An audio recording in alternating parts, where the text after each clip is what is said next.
This is the IBJ podcast for the week of August 14th, 2023, brought to you by Taft.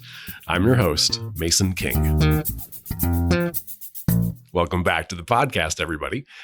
When people say Taylor Swift's record-breaking Eras Tour could have a seismic impact on Indianapolis during its 3-night stay next year, that's not just a figure of speech. When Swift performed in July at Seattle's Lumen Field, the show generated seismic activity similar to that of a magnitude 2.3 earthquake, thanks to a combination of the sound system and the dancing and cheering of the fans. I can't speak specifically to a fear of seismic tremors, but Eric Newberger of Lucas Oil Stadium says that he is most worried about the unknowns of hosting such a passionate fan base for a 3-hour sing and dance-a-thon celebrating Swift's nearly 20-year career. Now, there's no question whether the 3 shows will break the attendance record for concerts at Lucas Oil Stadium, which Taylor Swift herself set during her previous tour. Everything about this show is huge, starting with the complex stage and set pieces that require 90 semis to transport. When the shows take place in November 2024, Swift's local fan base will have waited more than a year and a half to see the music event of the decade, since Indianapolis wasn't on the list of cities for the tour's first pass through America. In this week's edition of the podcast, Eric Newberger, the director of the stadium, fills us in on the negotiations that led to Lucas Oil landing the tour. To fully appreciate the relationship that brought Taylor to town, you'll have to go all the way back to 2008 and the first concert ever staged at the stadium. Looking ahead, Newberger discusses the advanced work required to prepare for the shows, the questions that still need answers, and the staff of more than 2,000 people that will be required to stage and host each concert. Here's our conversation.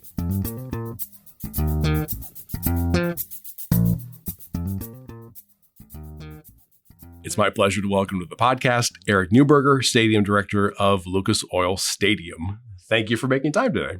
Thanks so much for having me. First question, probably the most important. Have you seen the show? I have not seen the show. I can't wait till November 2024. It's going to be wonderful. Would it make sense for you to try to go see the show just out of, professional interest? Traditionally, we do try to advance a show. I don't know if that'll be possible for this one. This demand is a little different. So we'll do our best to learn everything we can from what's happened in 2023 so far so that we put on a great show in 2024. How many people have asked you if you can hook them up with tickets? Countless. Like literally. You literally have countless. No way. Yeah. Your email e-box is filled with like, hey, Eric, what's up? It's come in waves a bit because a week ago today, the announcement was made. And so that ended up bringing in a flurry of interest. And then, of course, there was the verified fan registration and then the deadline for that. And then the communication that went out from Ticketmaster to those who were waitlisted or got codes. And then as the days go on here, we're going to have a few more big moments where I think people will be particularly interested. But do you have cousins and people you went to high school with who are like, hey, can you help with tickets? Yes. And the good thing is all the long lost cousins and friends and everything, I have pretty simple answers that this is not your typical show and that there's one way to get tickets. So in that way, it's been a blessing that there's been so much interest. Yeah. So the tour is scheduled to stop in Indianapolis November 1st, 2nd, and 3rd of next year. That's a good 15 months away. Is that going to be enough time to prepare? I think it will be. Traditionally for our biggest events at Lucas Oil Stadium, we're spending 1 to 2 years in earnest. And this is definitely in that category. So we will be learning everything we can about the tour and about the show and about the needs and work out all the details. So 15 months from now, there will be answers to all the questions and people will have a wonderful time. So I want to spend some time talking about how you go about preparing for I assume are unique requirements for the show. Let me ask you first about anything that needs to happen, let's say between now and the end of the year. Are there any, assuming that you've got a timeline set up already of deadlines, is anything that needs to happen before December?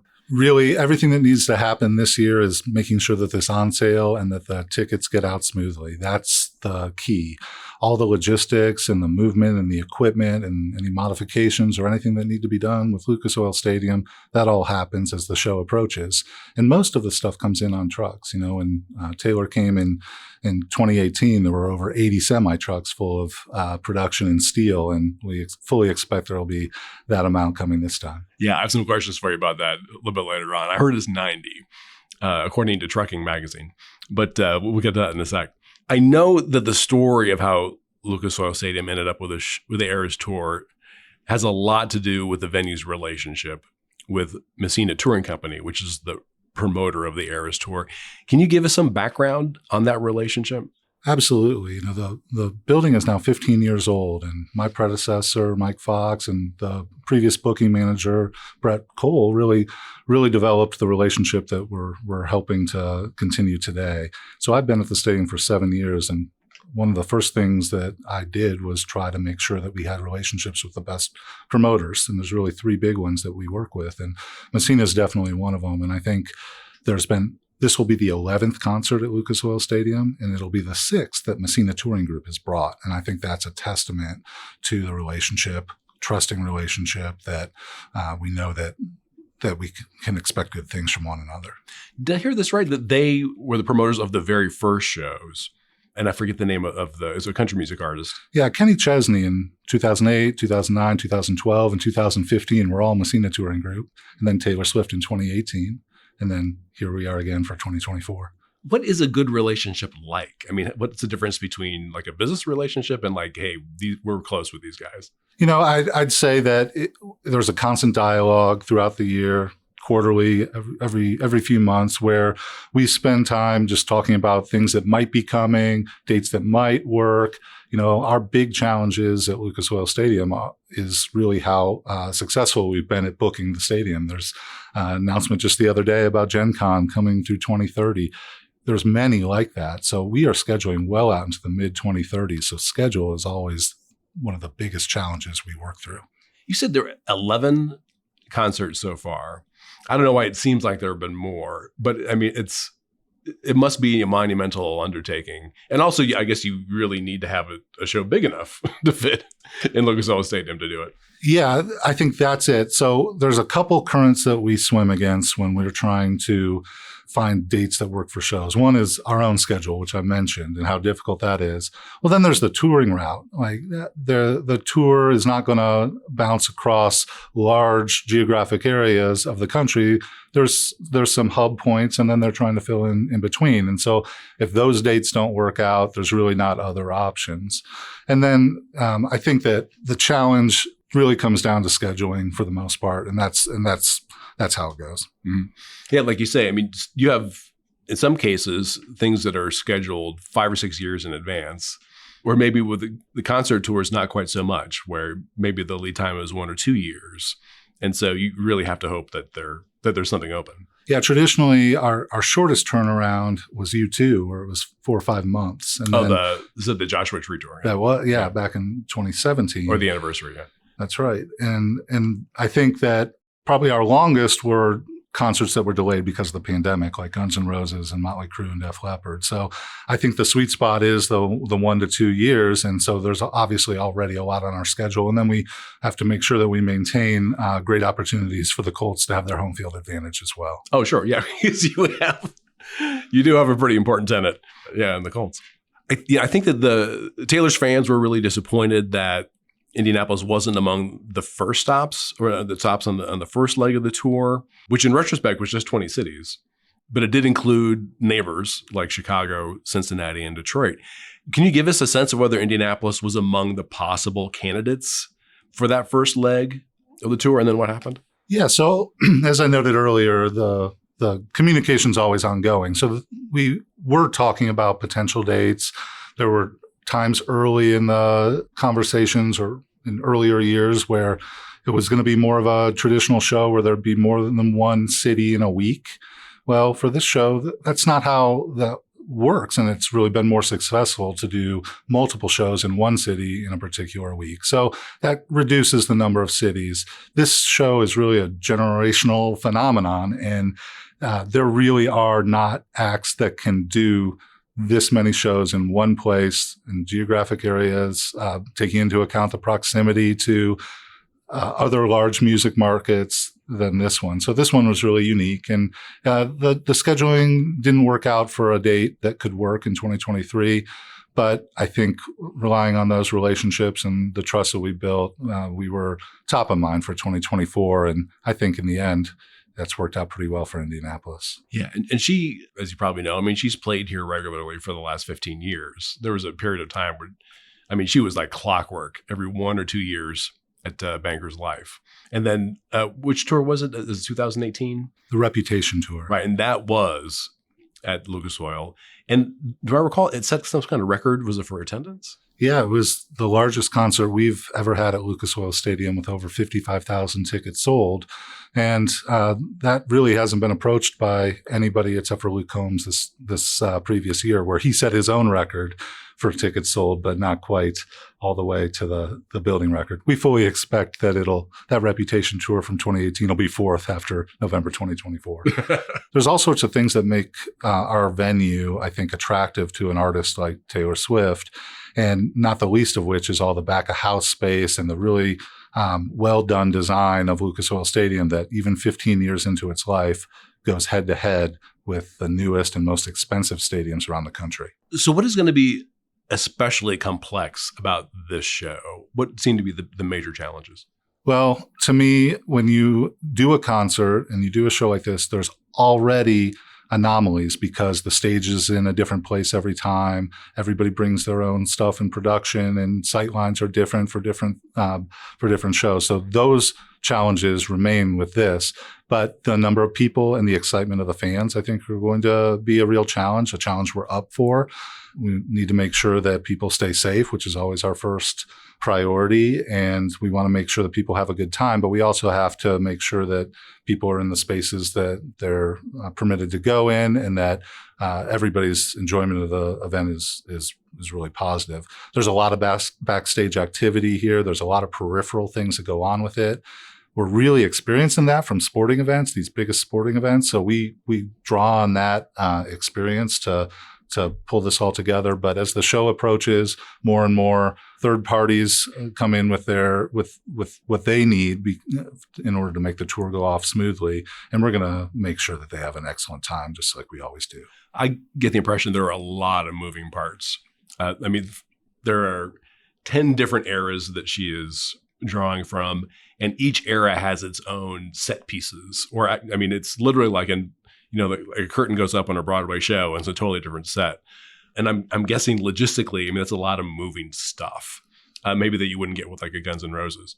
That's absolutely true. And I think back to the 2018 show and how we got feedback that we were the fastest load in and load out on tour because of our back of house space. We have those 2 exhibit halls right behind the north end zone that really you can actually park semis in, and buses, and have all sorts of peripheral activities going on. So if you think back to all the props, all the moving large pieces from that Reputation Tour, and knowing what we all know about the Eras Tour, I think they're going to find that we have the capacity. When I've gone to other stadium shows and seen how they've had to jam things up against walls and work with the fire marshal to make sure that it's still safe. We don't have some of those same problems because we can, in an orderly fashion, have those things at the ready right behind the stage. I know from reports we have some elements of the show would include a large hydraulic platform. I feel like maybe we've seen that at some halftime shows. Does that pose any problems? No, not for us. I mean, we have really talented stagehands and labor that come here locally from Indianapolis that will be put to work for this on behalf of the stadium. All those things are kind of pre-created and put in place with experts, local experts and the touring experts. And that stuff is really no problem. I always say that Lucas Oil Stadium can do anything. It's just time and money. Yeah, right. We have pyrotechnics, laser lights, image projections, digital screens, all things that you guys have encountered before? Those are all things we've encountered before. So yeah, tell me more about is it the load in and load out process? My understanding is they actually have 2 entire complete sets that they have around the country so that they can be like setting up one in one city while the tour is happening in another city. Like time-wise, how long does it take to set up and then tear down? Well, again, it's really a function of how much labor, and this is local labor in this scenario, we put at it. But this is going to be 4 or 5 days to set up and a day or two to take down. So we will make sure that we have the right people doing the right things in order to fit that time frame. So this is where I'm totally fuzzy, is the stadium's role in staging the concert. What is the stadium responsible for? So we are responsible for providing the space and for coordinating all the resources. And when it comes to stagehands, those are actually our employees that are ordered from the client, which is Messina Touring Group, in order to enact the protocols to make their stage work. And so they have leaders that travel with them, but the labor itself is local. Oh, that's amazing. So they don't have like an army of people that travel with the stuff. To an extent, you get a set of instructions and somebody to help you put it all together, but it's local labor that's doing it. Yeah, I'd say that 95% of the labor is local and the rest are their leadership within that specialty in order to make sure that everything is done according to the specifications. And as we said, it's 90 semi-trucks. I mean, 80 to 90. The number that I saw was 90. Where do the trucks go? Well, this one's a little unique. What will happen is the trucks will roll in through our south end zone and unload. They'll line all up at the same time, or in phases in this case, and they'll unload and roll out. And then at the same time, behind the stage, folks will be coming in through our other loading dock and setting up some of the softer parts of the show. So there's a lot of things happening at the same time. We work around the clock whenever we need to in order to get all that done. And it all comes together. It's pretty beautiful when it all happens. So Lucas Oil is providing most of the labor, is providing most of the space, also providing security, I assume. Yeah. So in addition to that stagehand labor and setup labor and all those things, we provide the food and beverage service. So for all the concession stands, we have 500 points of sale in the building, and we'll be fully ready to go, just like we would for the biggest events we've ever had. We'll also provide all the security, both ushers, ticket takers, armed security with the police officers. All of that comes through the venue, and that's what our role will be. So we have a client. We want to make them happy. We provide all the resources that they need, and things that we don't have, we help to connect them with. How many, I don't know if stagehands is the right term, but how many people are going to be required to set up?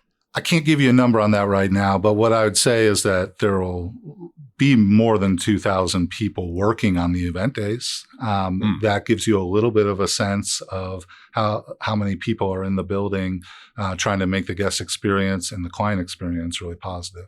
So about 2,000 people on a day of a concert is working on the production itself, or working concessions, or working security. All of the above. A staff of 2,000. That's amazing. Yeah. Now, is that unusual for a concert that size, or is that pretty typical? Not for this concert. I think, we're, of course, wanting to exceed expectations, but at this point in the tour, they also know what their expectations are, and they'll communicate those to us, and then we'll use our knowledge and experience with our building itself, their knowledge with the tour and what's happened at other places, and we'll put together a really good plan. So they are the client. So the revenue is coming to you. They are paying you to have all these elements to stage the concert. So obviously it's very complicated, but there's a transaction involving space, and ticket money always goes to the promoter. There's all sorts of components to it. It's not a very simple explanation, but I will say that we have a standard way that we do things, and there's rent involved, and there's different expenses and things like that get shared. Okay, let's take a quick break so we can hear from our sponsor. This is the IBJ podcast. Taft, today's modern law firm. With more than 800 attorneys in 8 primary Midwest markets and the District of Columbia, we provide solutions to the business issues facing middle market and emerging companies alike. We do this through a highly collaborative and inclusive team approach. Taft, the modern law firm. To learn more, visit taftlaw.com. All right, we're back with this week's edition of the IBJ podcast and my conversation with Eric Newberger, Stadium Director of Lucas Oil Stadium, about the negotiations and preparations for Taylor Swift's 3 concerts in Indianapolis next year. So how many tickets will be sold for this show, or for each show? So to be determined exactly, but it's going to be more than the 55,000 that was the capacity the last time. Because of the stage position, it's not that we'll reach 70,000 like we do for a Final Four or anything like that, but it'll be somewhere in between, and we will absolutely make sure that every seat that's appropriate to have someone in is filled.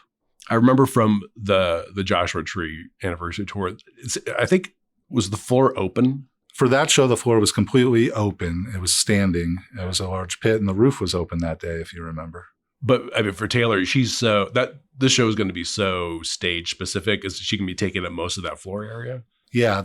If you look at the other shows, you'll be able to see that there are seats, there are assigned seats, manifested seats there, and then those work around the stage elements. And the stage elements are big.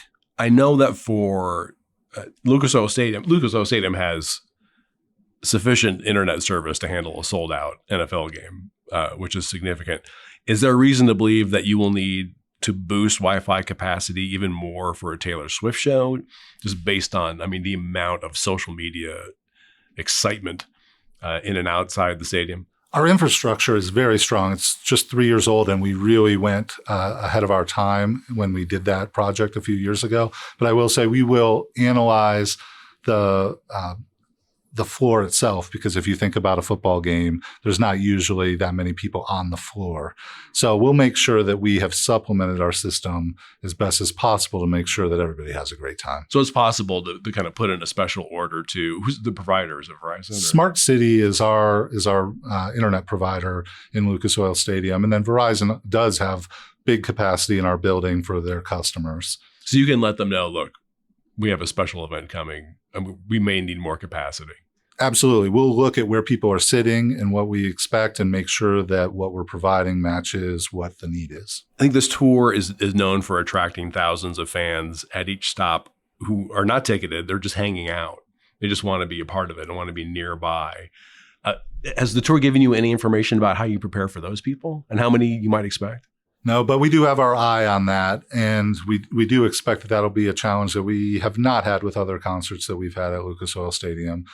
We will work with our partners in public safety around Indianapolis and neighboring properties to make sure that we have a plan for folks.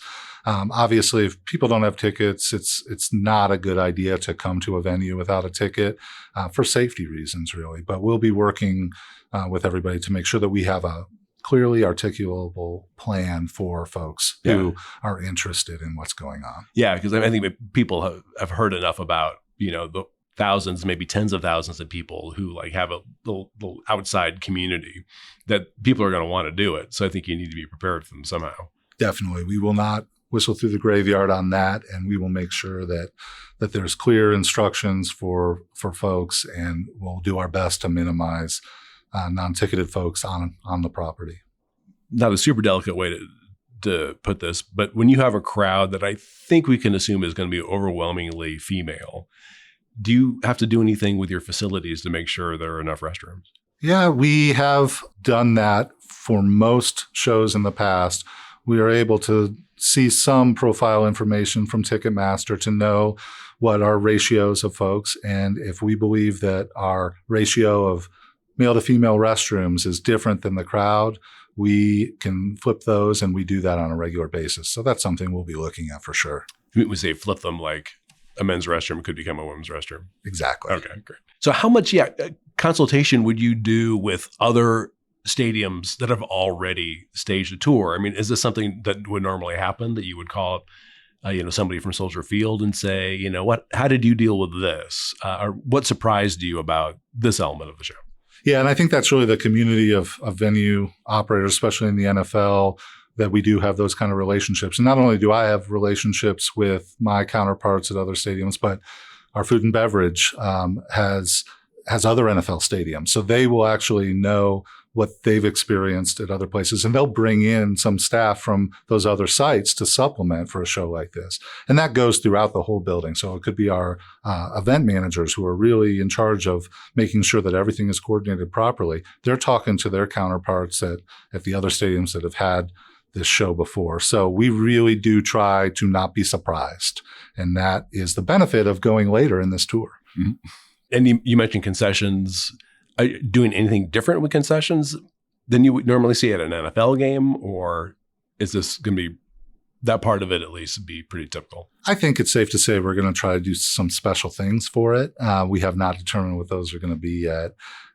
But at the end of the day, most of our fans, we know what they like because of our history and the volume of events that we do. And we're going to try to provide the classics, and we'll probably try to do some fun things in there too. Stay tuned on that. Anecdotally, I've seen on social media after shows in different cities that the crowd tends to be like dazed and confused. It's a 3-hour show and it's 3 hours of dancing and screaming. And you have, a lot of people who have trouble finding their cars, and you have a lot of people, who have rides that need to get picked up.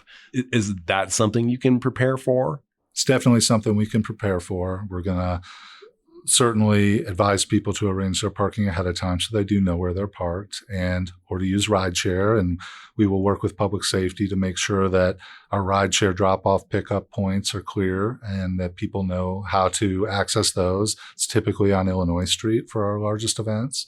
But we'll work through all those details over the coming months to make sure that that stuff's clear. But yeah, every logistical issue you can think of is something that we're going to face and we're going to try to anticipate. So a conversation like this is really good. You're giving me some ideas to take back to the team. I was going to say, is there one thing that you're a little bit nervous about?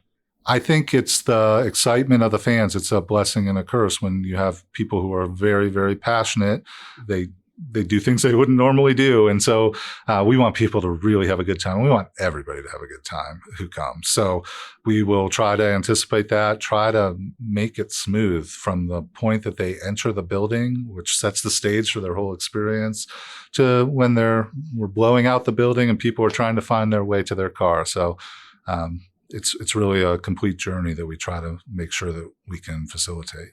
I think early in the tour, Taylor had a few rough things to say to security personnel because they were maybe treating some of the fans a little bit rough. Is that something that gets communicated to you guys? Like, make sure your security people, are not overreacting to things, that they see.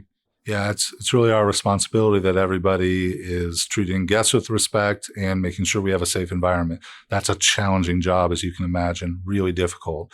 But we spend a lot of time training folks, and we spend a lot of time trying to make sure that expectations are clear. We'll have a lot of people working, and we'll want to make sure that they all know the program. All right. Whew. Well, we have 50 months. So does something like this end up being like a calling card for a venue that you can say in the future to other promoters, well, we did stage the Eras Tour? Does it help the stadium to have that on its resume?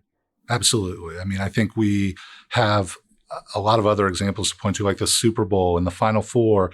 I would put Taylor Swift 3 shows in November 2024 in that same category. It shows that we are versatile, that we can provide what the client really wants and needs, that we're not stuck into doing one particular type of event, whether it's just football games or just concerts. We are multi-purpose, trying to develop economic impact for central Indiana, trying to bring tourism to Indianapolis.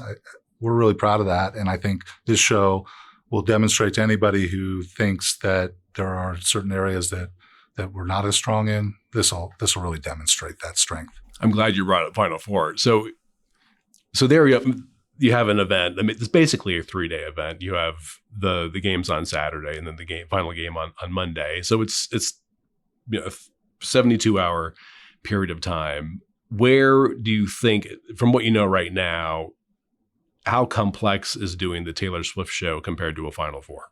One thing that's different for a Final Four is we have that center court. Final Four is right at the 50-yard line on that Colts helmet.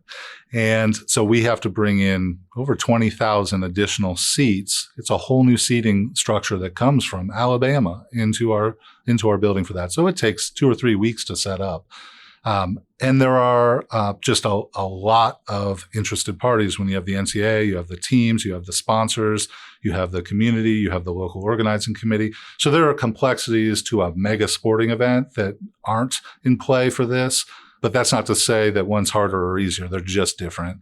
And I think there are learnings that we have from our major sporting events that we've had that we're going to use with Taylor Swift's Eras Tour. And there are things that we're going to learn from Taylor Swift's Eras Tour that we're going to use for future huge sporting events for Indianapolis. All right. Well, I guarantee you we'll check in here before next November. But thank you for this preview. I really appreciate it. It's been a lot of fun, Mason. Thank you very much. My thanks again to Eric Neuberger. In the latest issue of IBJ, Dave Lindquist takes an even deeper dive into Taylor Swift's 3-night stay in Indianapolis, as well as how Central Indiana's concert ecosystem positions itself for mega tours. And before you get on with the rest of your week, there are a few other stories in the latest edition of IBJ I want to draw to your attention.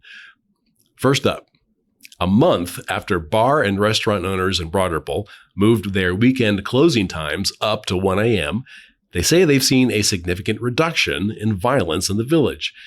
Taylor Wooten examines the effectiveness of the curfew and other measures that business owners and police tried in the wake of a triple homicide. Also in this week's issue, Daniel Bradley has the latest on the plan from Conner Prairie to expand west across the White River and into Carmel. And Peter Blanchard profiles GOP gubernatorial candidate Eric Doden, who has little name recognition for someone seeking such a high office. And again, you can find these stories in the latest print edition of IBJ or online at IBJ.com. I will say it is easier to access all of the latest local news about business and politics and all of IBJ's data on Central Indiana's business community and economy if you're a subscriber.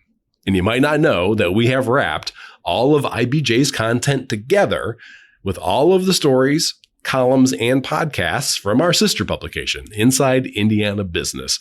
And that works out to about $3 per week for actionable information about every notable business development across the state. You won't find Indiana's story told with this kind of breadth and depth anywhere else. Just go to IBJ.com and click on the subscribe button. And thanks again for making time this week for the IBJ podcast. I'm Mason King. Hang in there, everybody. We'll be back again next week.